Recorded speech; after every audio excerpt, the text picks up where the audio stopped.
I can almost hear that call to post from the 2025 Kentucky Derby. We are less than 4 months away from the first Saturday in May, and this really is the time to start looking forward to that day, that beautiful day in the spring. We all look forward to it all winter, and the 3-year-olds are really previously 2, now turned 3-year-olds are really starting to show up and show out.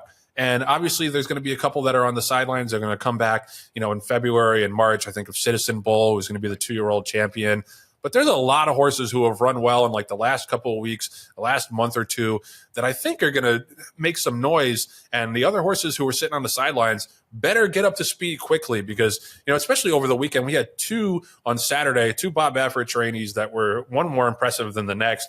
Rodriguez, who was second in a really live maiden race at Del Mar, broke his maiden by open lengths, cruised on the front end, and was very, very impressive. And then Barnes, who won the San Vicente, and we were in that race with Bullard, and we still think very highly of Bullard. He just didn't really fire on Saturday. Barnes was super, super impressive. Obviously, the writing was on the wall when he named that horse Barnes, that he was going to be really good. Mm-hmm. Obviously, his longtime assistant, Jimmy Barnes, he's not going to name a plug after him. And the horse was a topper, $3.2 million horse. I don't know if he was the topper. It might have been that Curlin filly out of Beholder. Either way, $3.2 million. It's a lot of money to spend. Zidane Racing Sable, son of Into Mischief. He was dominant in the San Vicente. And he's got to be in the top 5 contenders right now.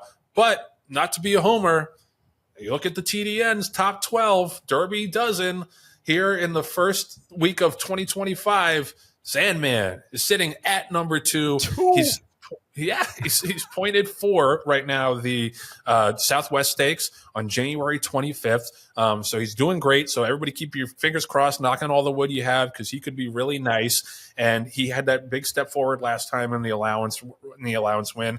And the thing that I love about him is he's just one of those horses, just objectively speaking, that's supposed to get better as he gets older and distances get longer. And I think that's what you're looking for in a Derby prospect, not just the brilliance, but also the horses who you never know for sure, but who you think most likely are going to get better as they stretch out and as they get more seasoning. And Sandman is definitely one of those horses. John, you can wax poetic about him as well, and I'm just curious if there's anybody else who's caught your eye. Well, the thing that's most surprising to me, Joe, is when I looked at the Derby Dozen article from T. Thornton last night, that Sandman, I thought maybe he'd be in the top 12. I did not expect to see him number 2 overall, which was shocking to me. And you're right. If you project out what the horse could do, then the world's his oyster. I mean, he's got an unlimited blue sky in front of him. He's got to accomplish a lot between now and then, because as you know, what happens in January doesn't necessarily mean anything compared to April and May, when the Florida Derby, Bluegrass, Santa Anita Derbies, when those preps, which I think are really the most influential preps for the Kentucky Derby, when they start coming into development. So we're still a ways away from that. We're like 2 races away from that, hopefully, with a horse like Sandman. But yeah, we've been fortunate enough to have other horses on the Kentucky Derby campaign as recently as Hades, and Hades won, and beat Fierceness and wasn't second overall. I think Fierceness was still number 1, even though we beat him at the time. And you scratch your head and say, well, it's because, no offense to Awesome Slew, but he was an awesome slow. And that pales in comparison to Tap It, which is what Sandman's sire. But there were some other ones that I thought were interesting that were on the list, off the list, but certainly piqued my personal interest. I'm going to start with California again. I'm going to go with a horse aptly named Journalism, who I thought beat a very interesting field in the Los Alamitos Grade 2. Where it wasn't a deep field as far as number of horses. California rarely is, but there were some very solid Derby competitors in there. It was a Grade 2, and he won by a widening 3+ lengths. I mean, he was improving with every stride in comparison to the rest of the field. I thought he was pretty impressive. You sit there and you say the Hades of the world, and are they really contenders or not? And that leads me to this year's kind of Hades-esque horse, and that's Coal Battle. Can we give Coal Battle a little bit of love? I mean, all he did was win the Springboard Mile, and then he won the Smarty Jones. Are they important in the grand scheme of things? Come April, May, no. But all this horse does is he just travels around like a state fair from place to place and performs and then moves on. Is he going to be there the first weekend in May? I don't know. But right now, he's a fun horse to watch. He's the people's horse, I think, is a fair way to do. He's modestly bred, modest, purchase price. And all he does is kind of pick off these races. Poster, do you give him a shot, Joe? He won the Remsen by a nose, getting tired first time going 9 furlongs. I don't know if he really impressed me enough. Guns Loaded. I was down there. I watched the race in Florida. He was a gate to wire winner in the Mucho Macho Man. He's going to have to do something, in my opinion, to step up in order to be considered a bigger contender. But he's a gun runner. So that was like a pretty disappointing win, honestly, for someone who's very high on him. Right. Like, he got a very, very easy lead. Like, low fraction. Turning for home, I thought he was going to win that race by like 6-7 lengths, and he won. He desperately held on by a neck. Yeah. It was as much as you can say it was a disappointing win, it was a disappointing win. I think the owners are excited about having a gun runner that is in the Derby campaign and Derby talk, and as well they should, because he was expensive. He's a good looking horse, and he's got the genetics. But I was disappointed after posting slow fractions like 48 and change, and then barely holding on in the Mucho Macho Man. Maybe he wasn't cranked up all the way. Maybe that this wasn't the most important race of his career. You can make all kinds of excuses, but